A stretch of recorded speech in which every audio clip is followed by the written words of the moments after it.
Okay बच्चों, क्या पढ़ेंगे हम? दो थ्योरम पढ़ेंगे, बहुत इंपॉर्टेंट थ्योरम है दोनों। एक थ्योरम है परपेंडिकुलर एक्सिस थ्योरम, एक थ्योरम है पैरेलल एक्सिस थ्योरम, ठीक है ना। दोनों कहाँ कहाँ लगनी है, कैसे कैसे लगनी है, ये बहुत ज़रूरी है, ठीक है ना। पहले दोनों थ्योरम पढ़ने से पहले मैं ये जरूर बताऊंगा आपको, जो परपेंडिकुलर एक्सिस थ्योरम है उसकी लिमिट है, ये लगती है 2D फिगर के लिए। 2D फिगर के लिए सबसे पहली बात, किसके लिए? 2D फिगर यानी प्लेन लैमिना के लिए, ठीक है ना। 3 डायमेंशन फिगर के लिए नहीं लगेगा परपेंडिकुलर एक्सिस थ्योरम, और ना ही 1 डायमेंशनल बॉडी के लिए परपेंडिकुलर एक्सिस थ्योरम लगेगी। किसके लिए लगेगी? हमेशा 2 डायमेंशनल के लिए। किसके लिए? 2 डायमेंशनल के लिए। और लिखो इसमें, और जो एक्सिस है इसकी, जो परपेंडिकुलर एक्सिस थ्योरम है उसमें जो एक्सिस है वो क्या होनी चाहिए? Axis should be in the plane of figure and perpendicular to each other. जैसे मान लो ये प्लेन है, ये मान लो प्लेन है, ठीक है। तो एक एक्सिस ये है और एक एक्सिस ये है, मान लो ये दोनों एक्सिस, ये 1 एक्सिस है, ये 2 एक्सिस है। ये 1 और 2 एक्सिस दोनों क्या होनी चाहिए? Axis 1 and axis 2 both are in plane of lamina. Lamina जो भी फिगर है उसके प्लेन में होनी चाहिए, ठीक है। And perpendicular to each other, दोनों परपेंडिकुलर होनी चाहिए दूसरे के। एक्सिस 1 और एक्सिस 2 क्या होनी चाहिए? परपेंडिकुलर होनी चाहिए दूसरे के, ठीक है। और पॉइंट ऑफ इंटरसेक्शन कहीं भी हो सकता है। Point of intersection of axis will be anywhere, will be anywhere, कहीं भी हो सकता है, कोई दिक्कत नहीं। बाहर भी हो सकता है, मैं तो कहता हूँ, ठीक है ना। पॉइंट ऑफ इंटरसेक्शन बाहर भी हो सकता है। खास बात ये 1 और 2 पैरेलल होनी चाहिए, सॉरी 1 और 2 परपेंडिकुलर होनी चाहिए और प्लेन में होनी चाहिए। तो रिजल्ट क्या कहता है, क्या कहती है परपेंडिकुलर एक्सिस थ्योरम? कहती है कि जो इस प्लेन के परपेंडिकुलर एक्सिस होगी और जो पॉइंट ऑफ इंटरसेक्शन से पास करेगी, ठीक है, that is I perpendicular to plane. जो प्लेन के परपेंडिकुलर होगी एक्सिस और जो पॉइंट ऑफ इंटरसेक्शन से पास करेगी, इन दोनों के, उसके अबाउट जो मोमेंट ऑफ इनर्शिया होगा वो होगा जो 1 के अबाउट होगा प्लस जो 2 के अबाउट होगा, दैट्स इट। 1 के अबाउट होगा प्लस जो 2 के अबाउट होगा। समझ में आती है बात? पक्का, कोई चिंता वाली बात नहीं, सही है, आसानी से समझ में आया। फॉर एग्जांपल अगर मैं बात बोलूँ कि एक मैं डीएम ले लूँ, ये डीएम, ध्यान से देखो, मैं ये डीएम ले लूँ, तो इस मोमेंट ऑफ इनर्शिया 1 के अबाउट क्या बनेगा? बताओ, 1 के अबाउट क्या बनेगा? डीएम इंटू, ये वाली लेंथ चाहिए होगी मुझे, लेट अस से दिस लेंथ इज एच, कितनी आई? एच, तो DM into H square integral, सही है।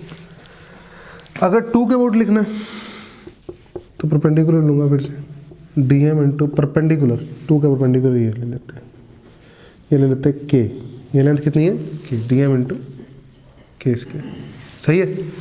और इस एक्सिस के अबाउट, इस एक्सिस के अबाउट अगर मैं बात करूं, इस एक्सिस के अबाउट अगर मैं बात करूं तो परपेंडिकुलर क्या बनेगा डीएम के लिए? ध्यान से देखो, ये बनेगा कि नहीं बनेगा? तो moment of inertia perpendicular to plane क्या बनेगा? डीएम इंटीग्रल, तो ये आर ले लेते हैं, आर स्क्वायर, सही है, पक्का। तो ध्यान से देखो, आर स्क्वायर की वैल्यू एच स्क्वायर प्लस के स्क्वायर है कि नहीं है? पक्का। तो 1 और 2 को ऐड करो, डीएम बाहर लो, एच स्क्वायर प्लस के स्क्वायर, आर स्क्वायर बन गया कि नहीं बन गया? आ गया कि नहीं आ गया? बोलो, प्रूव हो गया? बोलो, समझ में आया कि नहीं आया? खास बात क्या है, मैं 2 बातें इंपॉर्टेंट बता देता हूँ आपको। एक तो 2D फिगर में लगती है, प्लेन लैमिना में लगेगी, 2 एक्सिस होंगी जिनका जोड़ करना होगा, वो दोनों एक्सिस एक दूसरे के परपेंडिकुलर होनी चाहिए, उनका पॉइंट ऑफ इंटरसेक्शन कहीं भी हो सकता है, और दोनों एक्सिस प्लेन में होनी चाहिए, कहाँ होनी चाहिए? प्लेन में, जिस प्लेन में बॉडी है या फिगर है हमारा, लैमिना है, समझे? जो इधर एक्सिस है मोमेंट ऑफ इनर्शिया है वो क्या है? परपेंडिकुलर टू द प्लेन, और साथ ही साथ इन दोनों के इंटरसेक्शन वाले पॉइंट से पास होने वाला, इन दोनों के इंटरसेक्शन पॉइंट से पास होने वाला, बस इतना ही ध्यान रखना। बोलो समझ में आया परपेंडिकुलर एक्सिस थ्योरम? बोलो समझ में आया? इजी है एकदम? यस बच्चे, सभी बच्चे बोलेंगे इजी है। ठीक, अब हम पढ़ते हैं parallel axis theorem. Parallel axis theorem कहीं भी लग सकती है, 1 डायमेंशन लग सकती है, 2 डायमेंशन लग सकती है, 3 डायमेंशन लग सकती है, कहीं भी लग सकती है, एनीवेयर। ठीक है, कहीं भी लग सकती है, पहली नंबर बात। दूसरी नंबर बात क्या है? जैसे मान लो ये मेरी कोई भी फिगर है, ये 1 डायमेंशन, 2 डायमेंशन, 3 डायमेंशन कुछ भी हो सकती है, ठीक है ना? और इसका ये सेंटर ऑफ मास है। अच्छी बात है, ये सेंटर ऑफ मास है, ध्यान से देखना, ये क्या है? सेंटर ऑफ मास। तो इसके अबाउट सेंटर ऑफ मास ये है, तो ये मोमेंट ऑफ इनर्शिया हो गया इस बॉडी का अबाउट सेंटर ऑफ मास। होगा कि नहीं हो गया?